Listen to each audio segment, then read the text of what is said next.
ಹಾಗನೇ ಇಲ್ಲ, ಸ್ವಲ್ಪ ಅವ್ರ ವೈಫ್ ದಾರಿ ಕೊಡಿ ಸರ್. ನಾಗೇಂದ್ರ ಅವ್ರ ವೈಫ್ ದಾರಿ ಕೊಡಿ.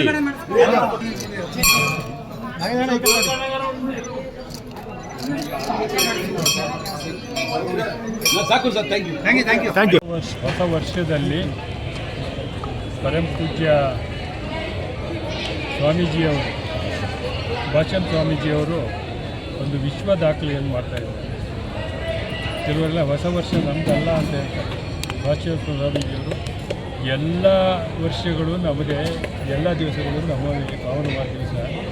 ಇವತ್ತು ಇಡೀ ವಿಶ್ವ ಆಚರಣೆ ಮಾಡೋದ್ರಿಂದ ಅವ್ರ ಜೊತೆ ನಾವು ಮಾಡೋಣ ಅನ್ನೋ ದೃಷ್ಟಿಯಿಂದ ರೀತಿ ವಿಶ್ವ ಮಾನವ ಸಂದೇಶವನ್ನು ಇಡೀ ಜನತೆಗೆ ಮನುಕುಲದ ಉದ್ಧಾರಕ್ಕಾಗಿ ಅವರು ನಿರಂತರವಾಗಿ ಭಾಳ ವರ್ಷಗಳಿಂದ ಇಡೀ ಮೈಸೂರು ನಗರವನ್ನು ಜಾತ್ಯತೀತವಾಗಿ, ಧರ್ಮಾತೀತವಾಗಿ, ಪಕ್ಷಾತೀತವಾಗಿ ಒಟ್ಟುಗೂಡಿಸುವ ಕೆಲಸವನ್ನು ಭಾಷಂ ಸ್ವಾಮೀಜಿಯವರು ಮಾಡ್ತಾಯಿದ್ದಾರೆ.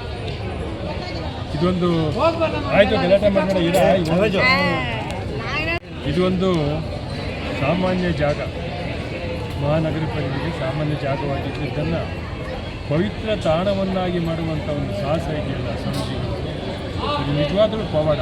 ಇದಕ್ಕೆ ಸ್ವಾಮೀಜಿಗಳು ಅಂತ ಹೇಳಿ ಇಡೀ ವಿಶ್ವ. ಇದು ನಮ್ಮ ಗಣಪತಿ ಸಚ್ಚಿದಾನಂದ ಜಯೇಶ ಸ್ವಾಮೀಜಿಯವರು, ಅದೇ ರೀತಿಯಲ್ಲಿ ನಮ್ಮ ಈ ಭಾಷ್ಯಂ ಸ್ವಾಮಿಗಳು ಇದನ್ನೊಂದು ವಿಶ್ವಕ್ಕೆ ಶ್ರೇಷ್ಠ ಧಾರ್ಮಿಕ ಕ್ಷೇತ್ರವಾಗಿ, ಜಾತ್ಯತೀತವಾಗಿ, ಪಕ್ಷಾತೀತವಾಗಿ ನೆಲೆಕಟ್ಟುವಂಥ ಒಂದು ಕೆಲಸವನ್ನು ಪರಮ ಪೂಜ್ಯರು ಮಾಡ್ತಾ ಇದ್ದಾರೆ. ಈ ಸಂದರ್ಭದಲ್ಲಿ ಲಕ್ಷಾಂತರ ಸಿಹಿ ಲಾಡುವನ್ನು ಭಕ್ತಾದಿಗಳಿಗೆ ಹಂಚುವುದರ ಮೂಲಕ ನಾವೆಲ್ಲ ಒಂದೇ, ಇಡೀ ವಿಶ್ವ ಒಂದು, ಭಾರತ ಕರ್ನಾಟಕ ಮಾತ್ರ ಅಲ್ಲ, ಹಿಂದೂ ಧರ್ಮ ಮಾತ್ರ ಅಲ್ಲ, ಇಡೀ ವಿಶ್ವ ಒಂದು ಸಂದೇಶವನ್ನು ಸಾರುವಂಥ ಕೆಲಸವನ್ನು ಮಾಡ್ತಾರೆ. ಇದು ಹಾಗೆ ಆಗಿದೆ. ನಾನು ಮೊನ್ನೆ ಒಂದು ಹೊರದೇಶಕ್ಕೆ ಹೋಗಬೇಕಾದ್ರೆ ವಿಮಾನ ನಿಲ್ದಾಣದಲ್ಲಿ ಒಂದು ಘಟನೆ ನಡೀತು. ಸಣ್ಣದಾಗಿ ಒಂದು ಜರ್ಕ್ ಹೊಡಿತೀವಿ ಇಳಿಬೇಕಾದ್ರೆ.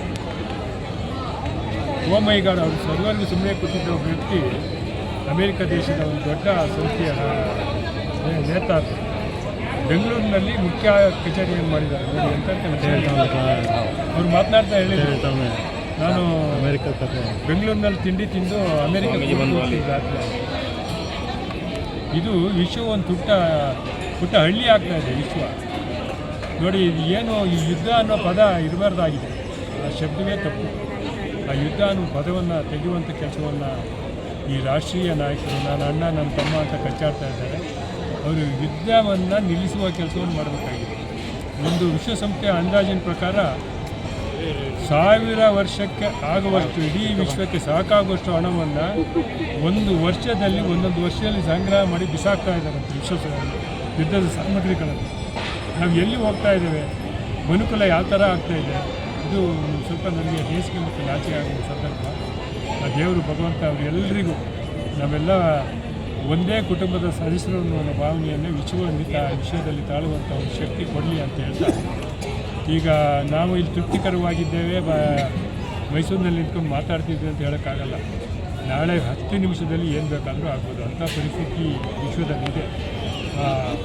ಆ ಮನಸ್ಥಿತಿಯನ್ನು ತೊಲಗಿಸುವಂಥ ಕೆಲಸ ದೇವರು ಏರ್ಪಡಿಸಿ ಹೊಸ ವರ್ಷ ಎಲ್ಲರಿಗೂ ಸುಖ ಶಾಂತಿ ನಿಮಗೆ ನೀಡಿ ಅಂತ ಹೇಳ್ತಾ ನಾನು ಮಾಡ್ತೀನಿ.